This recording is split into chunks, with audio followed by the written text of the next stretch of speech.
کیا کسی کے بیٹے کو بیٹا کہہ کے پکارنا شرعاً جائز ہے؟ یا کسی سے بچہ لے کر پالنا شریعت اس کے بارے میں کیا کہتی ہے؟ اور پال کر پھر برتھ سرٹیفکیٹ، بے فارم اور شناختی کارڈ میں ولدیت کے خانے میں اپنے نام کو ظاہر کرنا قرآن و سنت کی روشنی میں کیسا ہے؟ آئیے اس مسئلہ کو قرآن و سنت کی روشنی میں سمجھتے ہیں۔ سب سے پہلی بات،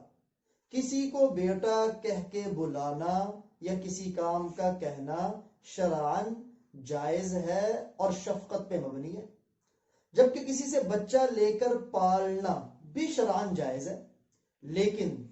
ولدیت کی نسبت اس کے اصل والد کی طرف ہی کی جائے۔ اور حتیٰ کہ اگر کسی کے ساتھ تعاون کی نیت ہے کہ اس کی اولاد زیادہ ہے اور یہ چاہتا ہے اس کا ایک بچہ میں پالوں، بوجھ کم ہو جائے، تو یہ قابل اجر و ثواب ہے۔ اور پھر پالتے ہوئے اگر اپنی جائیداد اور وراثت سے بطور ہبہ اور ہدیہ کے اس بچے کے نام کوئی چیز کروا دی جائے تو یہ بھی شرعاً جائز ہے۔ لیکن آیا کسی بچے کو لے کے پالنا اور پھر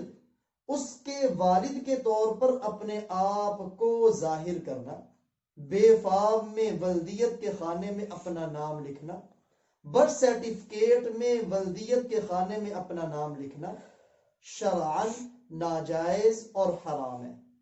اور اس حوالے سے سورہ احزاب کی آیت نمبر 5 بڑی وضاحت سے اللہ تعالیٰ نے اس مسئلہ کو بیان فرمایا۔ فرمایا ادعوہم لآبائہم، ایسے بچے جن کو تم لے کے پالو یا بیٹا کہہ دو، ان کو ان کے اصل باپوں کے ناموں سے پکارو۔ ہوا اقسط عند اللہ، اللہ کے ہاں بڑے انصاف کی یہی بات ہے۔ فَإِن لَّمْ تَعْلَمُوا آبَاءَهُمْ، اور اگر تمہیں ان کے اصل باپ کا نہیں پتا، فَإِخْوَانُكُمْ فِي الدِّينِ، تو وہ دین میں تمہارے بھائی ہیں،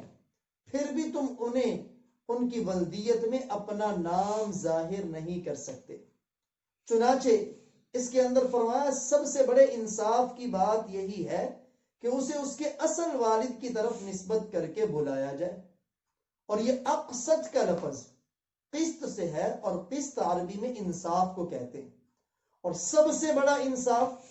اقسط کا لفظ قرآن میں 2 مرتبہ ذکر ہوا ہے، تو یہ سب سے بڑے انصاف کی بات ہے اللہ کی بارگاہ میں کہ جس کا وہ اصل بیٹا ہے اسی باپ کی نسبت سے اس بچے کو بلایا جائے، اور اگر باپ کا علم نہیں تو وہ دین میں تمہارا بھائی ہے۔ چنانچہ اس آیت کے نازل ہونے سے پہلے زید بن حارثہ رضی اللہ تعالی، آپ نے چونکہ انہیں اپنا منہ بولا بیٹا کہا تھا، اس لیے صحابہ انہیں زید بن محمد کہنے لگے، کیونکہ دور جاہلیت میں ایسا ہی ہوتا تھا۔ پھر جب یہ قرآن کی آیت نازل ہوئی، سورہ احزاب کی آیت نمبر 5، تو پھر صحابہ یہ کہنے سے رک گئے اور انہیں زید بن حارثہ کے نام سے پکارنے لگے۔ یعنی یہ ایمان ہے مسلمان کا کہ جس چیز کو وہ کر رہا ہے، جب شریعت کا حکم اس کے خلاف آ جائے تو فوراً اس کام سے باز آ جائے۔ چنانچہ جناب نبی اکرم صلی اللہ علیہ وآلہ وسلم نے اپنے فرامین مبارکہ سے بھی اس مسئلہ کو بڑا واضح فرمایا۔ سعد بن ابی وقاص رضی اللہ تعالی عنہ روایت کے راوی ہیں، اور ابو بکرہ رضی اللہ تعالی عنہ یہ کہتے ہیں ہمارے ان دونوں کانوں نے جناب نبی اکرم صلی اللہ علیہ وآلہ وسلم کو یہ فرماتے ہوئے سنا،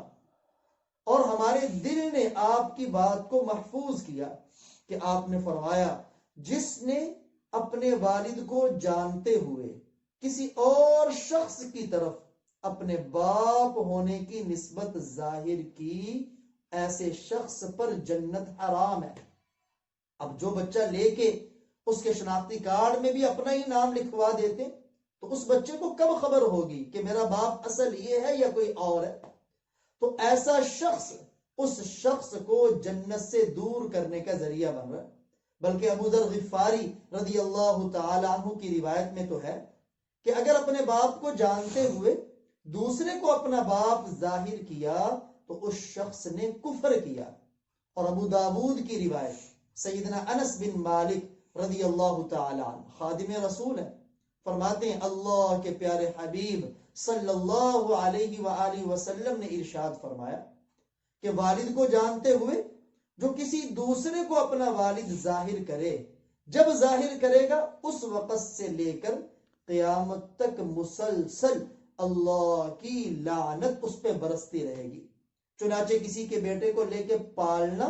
شرعاً جائز،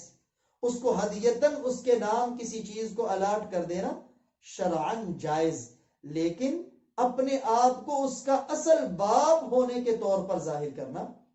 اپنے آپ کی طرف اس کی ولدیت کی نسبت کرنا شرعاً حرام ہے، اپنے اوپر جنت کو حرام کرنا ہے اور اللہ کی لعنت کا سبب ہے، اور دور جاہلیت کا کام ہے، اللہ اور اس کے رسول کے حکم کی خلاف ورزی ہے۔